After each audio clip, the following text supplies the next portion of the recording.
बिस्मिल्लाहिर्रहमानिर्रहीम। अस्सलाम वालेकुम। जैसे कि लास्ट हमने 500 MCQs तक डिस्कशन कर ली थी इकनॉमिक्स इंपॉर्टेंट क्वेश्चंस की, तो इंशाल्लाह इस वीडियो में हम 501 से ऑनवर्ड जितने भी मैक्सिमम न्यू क्वेश्चन होंगे उनको इंशाल्लाह डिस्कस करेंगे। ठीक है।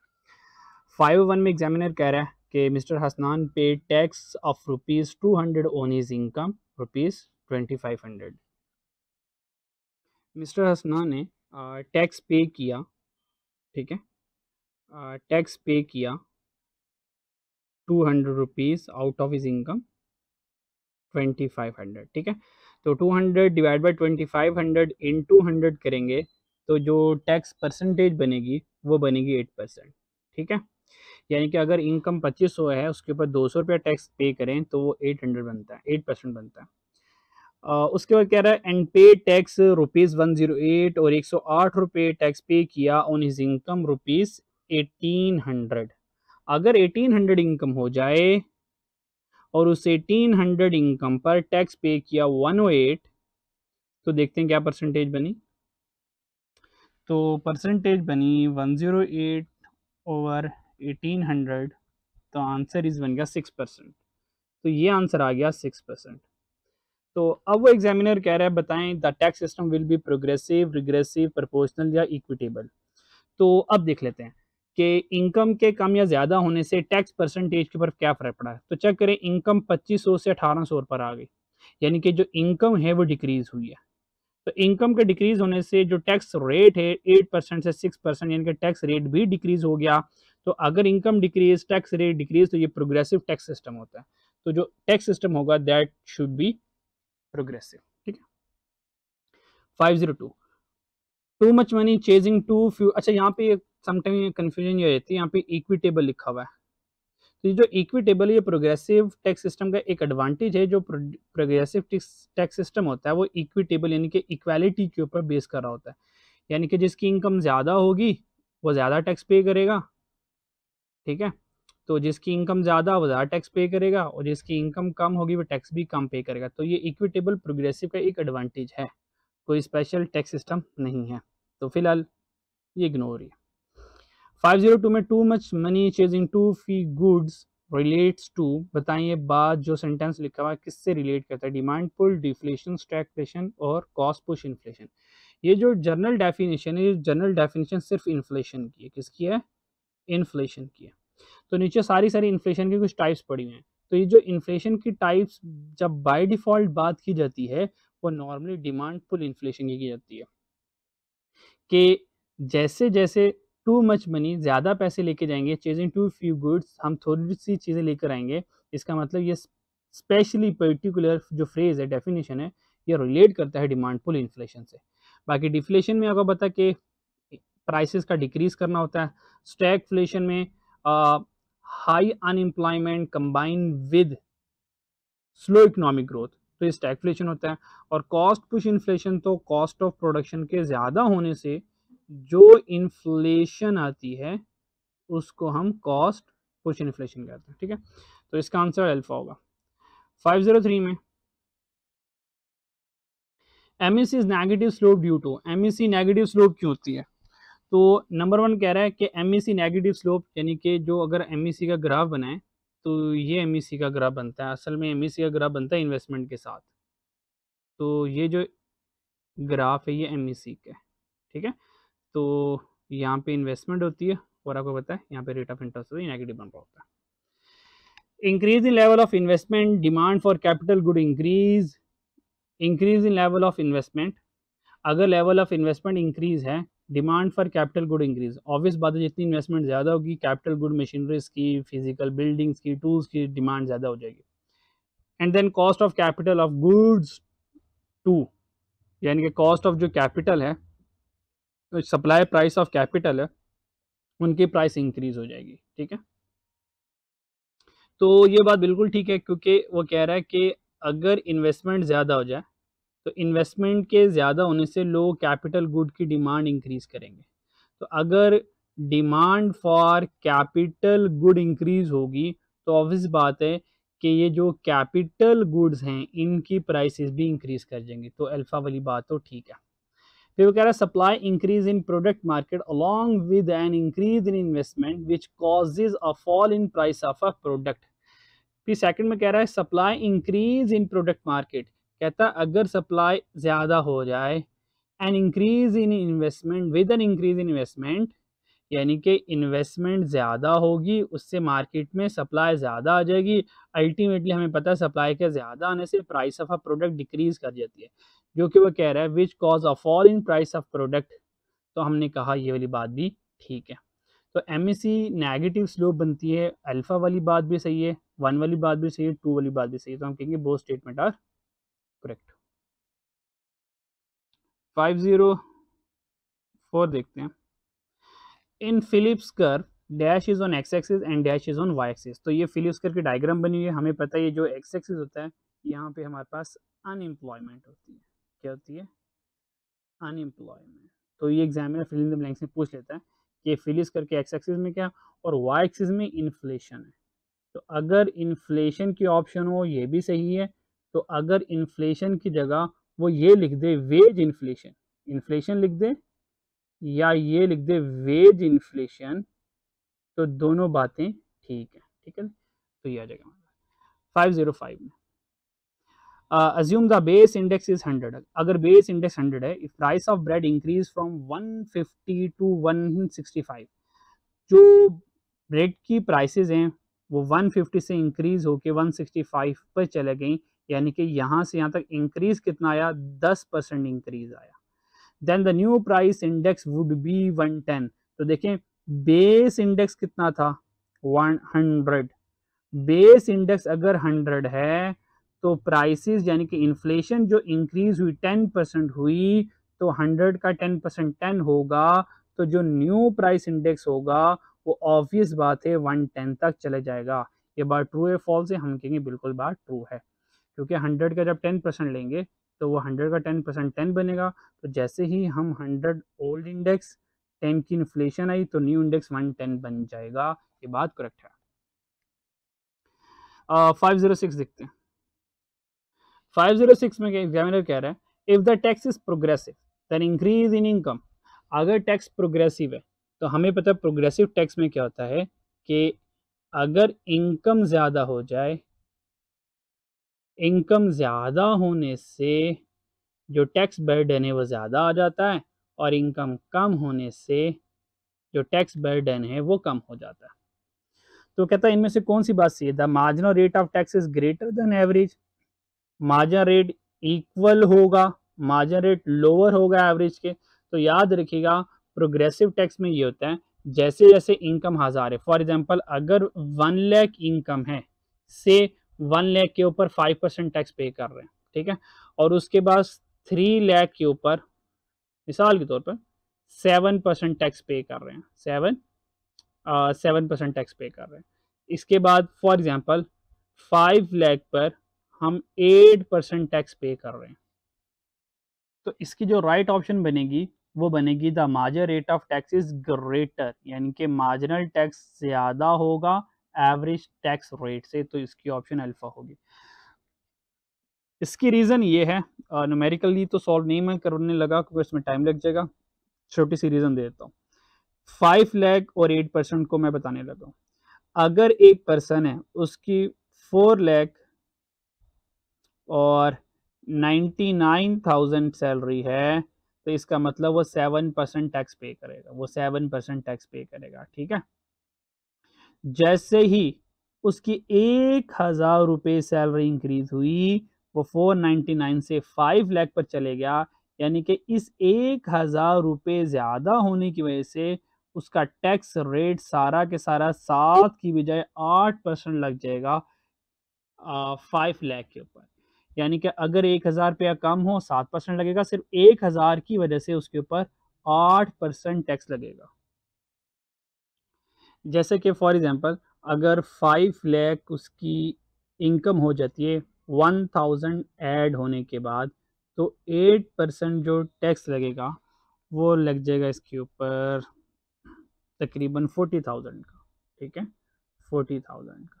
और अगर 499 के ऊपर कैलकुलेशन करें, 499,000 एट द रेट ऑफ 7%, तो उसके ऊपर जो टैक्स लगेगा वो टैक्स लगेगा 34930। तो चेक करें, से 1000 के इंक्रीज होने की वजह से जो एक्स्ट्रा टैक्स पड़ गया वो एक्स्ट्रा टैक्स पड़ गया 5070, यानी कि 10,000 एक्स्ट्रा आने की वजह से 5,070 रुपये का टैक्स ज़्यादा देना पड़ गया। इसका मतलब मार्जिनली जो टैक्स रेट है वो ग्रेटर हो गया। अगर ऑन एवरेज टैक्स रेट देखेंगे तो ऑब्वियस बात ये कम रहेगा। ठीक है, तो that's why alpha is correct one. 507 में कह रहा है which is exception of the depression of trade cycle. आपको पता है जो डिप्रेशन ऑफ ट्रेड साइकिल होता है ये लोवेस्ट होता है, यानी कि हम फुल एम्प्लॉयमेंट लेवल से बहुत दूर होते हैं। अगर इसका हम ग्राफ बनाएं और ये हमारे पास फुल एम्प्लॉयमेंट लेवल है, दिस इज एग्रीगेट सप्लाई, तो जो डिप्रेशन वाला फेज होगा वो बहुत ही दूर होगा इस फुल एम्प्लॉयमेंट लेवल से। ठीक है, तो यहाँ पे देखते हैं हाई लेवल ऑफ अनएम्प्लॉयमेंट, उसने पूछा एक्सेप्शन, तो एक्सेप्शन जो है वो ऑपोजिट सोचना, यानी कि जब ट्रेड साइकिल डिप्रेशन में होगी तो ऑब्वियस बात है हाई लेवल ऑफ अनएम्प्लॉयमेंट होगी। ये एक्सेप्शन, ये ट्रू है, ट्रू स्टेटमेंट है। फुल यूटिलाइजेशन ऑफ रिसोर्सेज, ये exception, this is the exception. ठीक है, डिप्रेशन में फुल यूटिलाइजेशन ऑफ रिसोर्सेज नहीं होता, फुल यूटिलाइजेशन ऑफ रिसोर्सेज तो इस फुल एम्प्लॉयमेंट लेवल यानी कि पोटेंशियल आउटपुट पर जाकर हो रहा होता, तो ये एक्सेप्शन है बीटा। लो इन्फ्लेशन, ये ट्रू है, डिप्रेशन में इन्फ्लेशन कम होती है। लो इकोनॉमिक ग्रोथ, बिल्कुल ये ट्रू स्टेटमेंट है, तो exception is the only beta, तो beta one is the right option. ठीक है, बाकी सारी गलत है। ठीक है, बाकी गलत है। 508 quantity of demand is unresponsive to a change in price. तो अगर प्राइसेस के चेंज होने से डिमांड में बिल्कुल चेंज नहीं हो रहा तो जो ऐसी वाली इलास्टिसिटी होती है उसको परफेक्टली इनइलास्टिक कहते हैं, और ये वर्टिकल होता है। तो देखें प्राइसेस जो है वो P1 से बेशक अब इंक्रीज करके P2 पे ले जाएं, जबकि क्वांटिटी रिमेन अनचेंज, तो unresponsive change in quantity demand due to change in price, तो ये होगा वर्टिकल। 509 में वो कह रहा है लेजिस फेयर अपोज, अपोज का मतलब होता है अपोजिट, लेजिस फेयर का मतलब होता है फ्री फ्रॉम गवर्नमेंट, लेजिस इसका मतलब जो है ये जो है लेजिस फेयर, इसका मतलब होता है free from government intervention. Oppose का मतलब होता है इससे उलट बात सोचनी है, laissez faire oppose government intervention in the economic activities. कहता है लेजिस फेयर का जो अपोजिट है उसका मतलब है गवर्नमेंट जो है वो इकोनॉमिक एक्टिविटीज में इंटरवीन कर सकती है, इंटरवेंशन कर सकती है। तो हमने कहा ये बात इस ऑपोजिट के लिहाज से सही है, वरना लेजिस फेयर का मतलब होता है फ्री फ्रॉम गवर्नमेंट इंटरवेंशन, ये लेजिस फेयर होता है। इसका ऑपोजिट क्या होगा, इसका ऑपोजिट ये होगा कि गवर्नमेंट जो है इकोनॉमिक एक्टिविटी में इंटरफेयर कर सकती है, तो हम कहेंगे ऑपोजिट की वजह से ट्रू हो गया। 510 elasticity of supply does not depend on, अगर बताए इलास्टिसिटी ऑफ सप्लाई जो अब वो कह रहा है डज नॉट, तो नॉट वाले को ढूंढना थोड़ा सा मुश्किल होता है, हम ना डज को कर लेते हैं। Elasticity of supply depends on time taken in production, बिल्कुल टाइम की वजह से इलास्टिसिटी ऑफ सप्लाई इनइलास्टिक भी होती है और हमारी इलास्टिक भी होती है। ठीक है, यानी कि फॉर एग्जांपल अगर प्रोडक्शन टाइम शॉर्ट है, जल्दी चीज़ें बन जाती हैं तो सप्लाई इलास्टिक होगी, अगर चीज़ें for a longer time there से बनती हैं तो फिर वो इनइलास्टिक होगी। तो बिल्कुल ये डिपेंड करता है, तो हमने नॉट को देखना।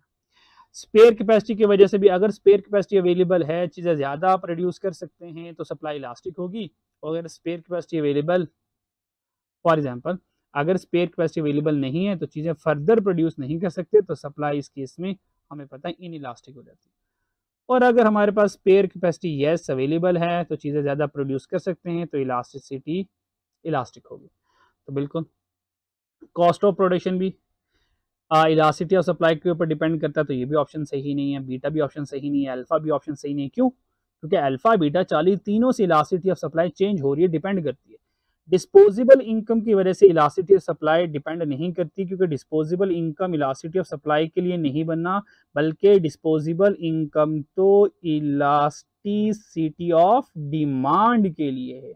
यह तो इलास्टिसिटी ऑफ डिमांड का डिटर्मिनेंट है डिस्पोजेबल इनकम, क्योंकि इनकम जो है वो डिमांड का डिटरमिनेंट, तो that's why does not depend disposable income. तो Charlie is the right option. 511, consider the following two statement, multiply is the ratio of change in investment to change in income. हमने कहा ये multiple की गलत definition है। जो multiplier होता है वो change in income to change in investment होता है। तो ये बात उलट लिखी हुई है, तो एक्सीलेटर की बात लिखी हुई है, तो दैट्स ये स्टेटमेंट गलत है मल्टीप्लायर के लिहाज से। If reserve ratio is 25% and initial deposit 10 billion, credit money will be 90 billion। हमने क्या चेक कर लेते हैं। मनी मल्टीप्लायर का फॉर्मूला होता है 1 divided by reserve ratio. What is the reserve ratio? 25%। तो 1 डिवाइड बाय 0.25 किया तो जो मनी मल्टीप्लायर निकला 4। अच्छा जी, इनिशियल डिपॉजिट 10 है तो 4 मल्टीप्लाई बाय 10 किया 40 आंसर आया। 40 बिलियन मल्टीप्लायर क्रिएट होगा, लेकिन वो कह रहा है 90 बिलियन होगा, तो दैट्स वाई ये स्टेटमेंट में गलत है। तो हम कहेंगे बोथ आर इनकरेक्ट, तो beta option correct. 512, dash is the form of credit that enables customer following Islam सी है Islamic principles to make a purchase without the need without the need to टी इधर आएगा take out an interest bearing loan. कहता है हमने कुछ purchases करनी है और परचेजेस इंटरेस्ट के बगैर करनी है। आपको पता है कि जो मुराबा है वो कॉन्ट्रैक्ट ऑफ परचेज होता है। कोई चीज खरीदेंगे और कस्टमर को क्या कर देंगे, डेफर्ड के ऊपर फ्यूचर की पेमेंट के ऊपर क्या कर देंगे, कस्टमर को वो सेल कर देंगे, डिलीवर कर देंगे और with the passage of time उससे पैसे लेते रहेंगे। तो जो कॉन्ट्रैक्ट ऑफ सेल होगा डेफर्ड पेमेंट पर विदाउट इंटरेस्ट बेरिंग लोन, यानी कि जो लोन होगा, जो वैल्यू ऑफ मनी होगी उसमें इंटरेस्ट शामिल नहीं होगा, तो ये केस मुराबहा में होगा। That is the Charlie one. 13 में अकाउंटिंग कॉस्ट इंक्लूड, आपको पता है अकाउंटिंग कॉस्ट में कैश का आना है कैश का जाना, तो वो एक्सप्लिसिट कॉस्ट होती है, तो इजी वन था। M1 money include, M1 money जो होती है आपको पता है that is your current account, और करंट अकाउंट का दूसरा नाम डिमांड डिपॉजिट होता है।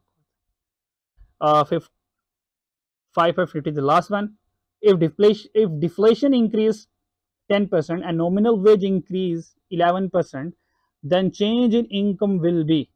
कहता है अगर डिफ्लेशन इंक्रीज हो जाए 10%, डिफ्लेशन का मतलब होता है कि प्राइसेस 10% से कम हुई हैं, इसका मतलब prices decrease by 10%, wages increase 11%, यानी कि जो लोगों की तनख्वाह है, अच्छा जब प्राइसेस 10% से कम होंगी तो ऑब्वियस बात है लोगों की परचेजिंग पावर भी 10% से ज्यादा हो जाएगी, और वेजेस इंक्रीज होंगी 11% से, तो जब वेजेस 11% से ज्यादा होंगी तो लोगों की परचेजिंग पावर भी 11% से ज्यादा होंगी। तो ओवरऑल चेंज इन इनकम यहाँ पे सेंस दे रहा परचेजिंग पावर की, तो ओवरऑल जो परचेजिंग पावर इंक्रीज हुई है वो दोनों की 21% वो परचेजिंग पावर इंक्रीज हुई है। यानी कि जो चेंज इन इनकम है, यानी कि प्राइसेस के कम होना फिर वहां से वेजेस का ज्यादा होना, ये दोनों इनकम को 21% से इंक्रीज कर देगा, क्योंकि इन दोनों की वजह से फायदा हो रहा है। तो दैट्स है चार्ली ऑप्शन इंक्रीज इन 21%। ठीक है जी, तो यहाँ पे डिस्कशन हो गई, सारे के सारे जो लेटेस्ट वन मेरे पास थे, तो इनको जो अच्छे से समझिएगा, इनको ग्रिप में रखिएगा, और जो कुछ हैंडआउट्स नोट्स वगैरह बनाने होंगे तो यहाँ पे बना लीजिएगा। ठीक है, अच्छा जी, तो अपना ख्याल रखिएगा, और जो नेक्स्ट अटैम्प्ट के लिए फिर न्यू क्वेश्चन आएंगे फिर उसको दोबारा इंशाल्लाह हम डिस्कस कर लेंगे। इन सबको अच्छे से तैयार कीजिएगा, मेहनत कीजिएगा, अल्लाह ताला आपको कामयाबी अता फरमाए। अल्लाह हाफिज़। अच्छा जाते थे लास्ट बात सुन लें, ये जितनी भी वीडियोज़ होती हैं तो बिल्कुल अपने दोस्तों के साथ शेयर कर लिया करें, ठीक है, ताकि हमारी वजह से उनको भी फ़ायदा हो जाए। अपना ख्याल रखिएगा, अल्लाह हाफ़िज़।